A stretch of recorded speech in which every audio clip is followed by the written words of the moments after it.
Welcome to Backstage with Geoffrey Morrissey. We have the awesome pleasure of being joined by Torres right now. So for some of our listeners who may not know too much about you, do you want to kind of introduce yourself? Sure. My name is Mackenzie, and I have a project called Torres.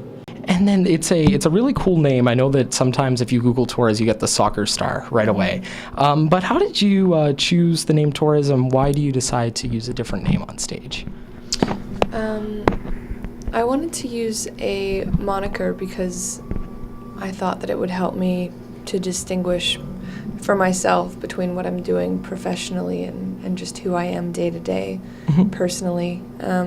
It's kind of it's a veil of mystique, and it's also a bit of a confidence boost. It just helps me to get into a different skin when I'm performing. And Torres was my grandfather's surname. Oh, nice. So it's a family name. That's really cool. And then so when you first listened to your album, your second album, Sprinter, and your first album, the self-titled release as well, the most striking part about it is the songwriting. It is impeccable. And I'm assuming that you started writing before you started playing. Is that right? That's right. Yeah. And then so, I also read that you're more protective of your songs than of your personal life, which I found to be an awesome quote. But, why do you think that is?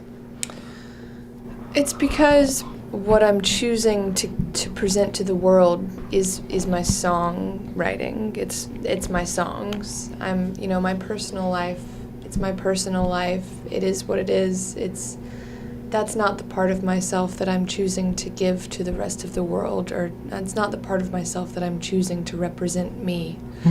I'm choosing the songs to represent me, so I guess I protect them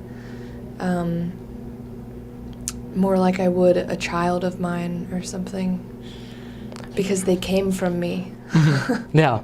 No, that's really cool. And then so your songs are so raw and fresh, and I can only imagine, the feeling that you had when you were writing and recording them. Now that you've had a little bit of time to sit with them, a couple months, and playing them on tour, how have their meanings evolved for you? One of the biggest things I think for me is when people will tell me a story as it pertains to their own life, something that happened to them, or some connection that they have with one of the songs. And hearing other people relate to the songs in that way is really neat, because it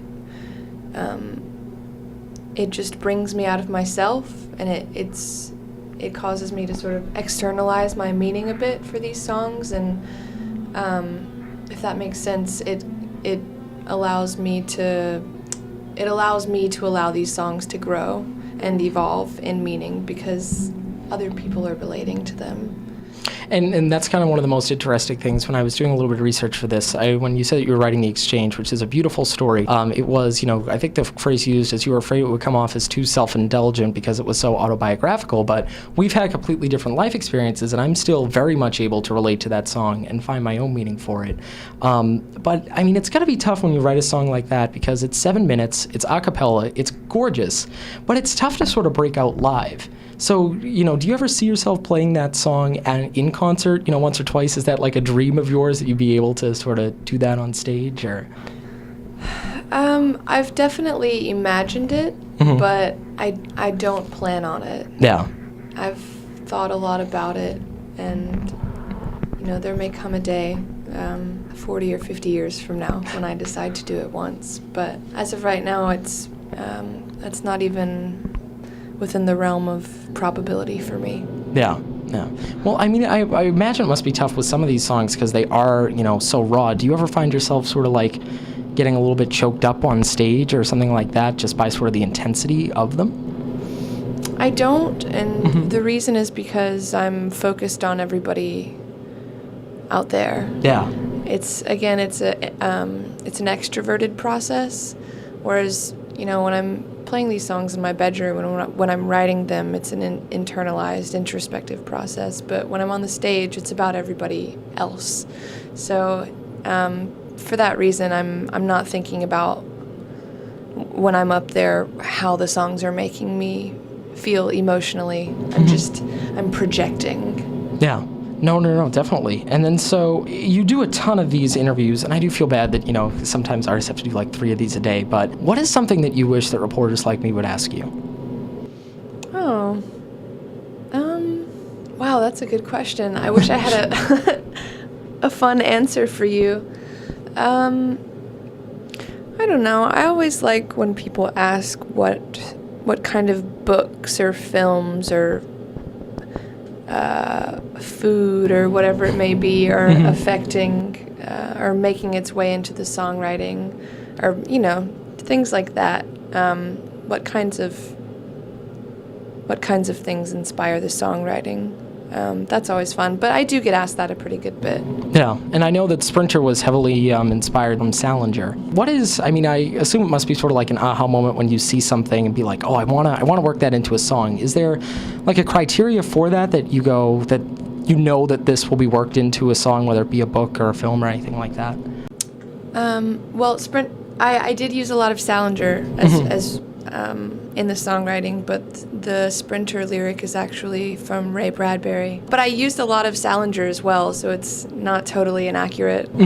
I think that when I'm reading something and I see an interesting word that I might want to use for myself, or an interesting phrase that I think would make a lot of sense in a song, I just underline it, and I guess I do look at it and think, okay, I'm going to come back to that later and try to make that my own and put it into a song. But it's hard to say. I don't really know what's going to happen whenever I think that I'm going to do that. Whenever I think that I'm going to use something in a song, I just think that it's interesting, and then later comes the meaning, whatever meaning I'm going to insert into that certain word or phrase. But it's not, it's not like an immediate aha. Yeah, no, exactly. No, it's really cool to hear. So this must be such an exciting time for you. You played with one of your idols, Brandi Carlile.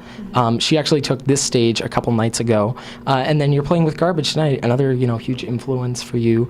What is it like when you get to meet the artists that you've looked up to and then share the stage with them? That must be something so surreal. It is. With Brandi Carlile, that was about as good as it gets for me.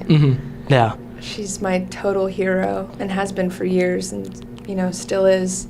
The only thing that crosses my mind is just gratitude. Yeah. Over and over, my brain is just telling me, Mackenzie, be grateful, be grateful, be grateful. This is so rare, be grateful. It's all I can hear, because I am aware of how rich this opportunity is and how few people can, actually get to do this. No, definitely. And then, so sort of on the influences type bandwagon, if you could sit next to one person, it could be an artist, whoever you'd like, on a cross-country flight, who do you think it would be? Who would you want to spend the time with and talk to that you usually don't get to talk to? Any artist, living artist? Living or dead. Yeah, we can broaden it. That's a toss-up. I would say either Stevie Nicks or Johnny Cash.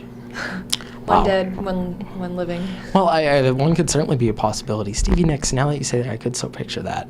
Do you do a lot? I know that I haven't seen any in set list, but have you covered Fleetwood Mac songs in the past? Is cover something that you like to do? I have not. I'm keeping that one for, I don't know, the time isn't right yet, but I have plans. Oh boy. I do.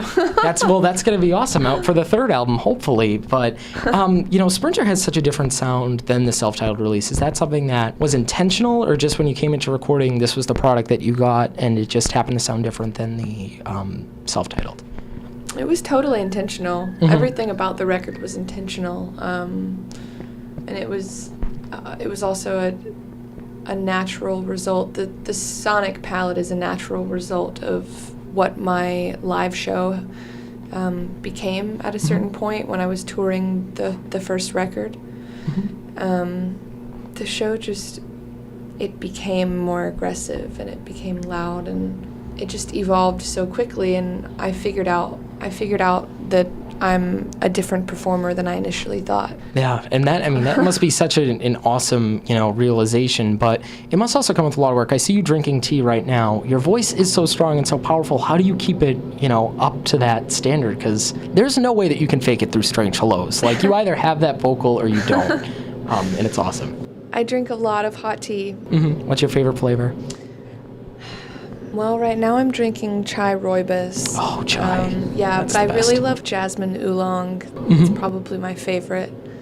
And I love yerba mate and green tea, like matcha.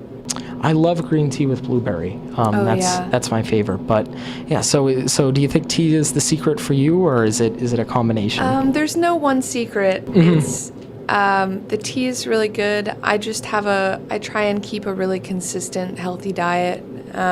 No dairy, just like, and I also avoid alcohol, except for I have a sip of whiskey or bourbon before I go on stage. Yeah. That's a good policy. Well, one that I legally have to follow, but yeah, definitely for performers. So this will be one of my last questions. Sprinter, you said, deals with hypocrisy within your church and within yourself.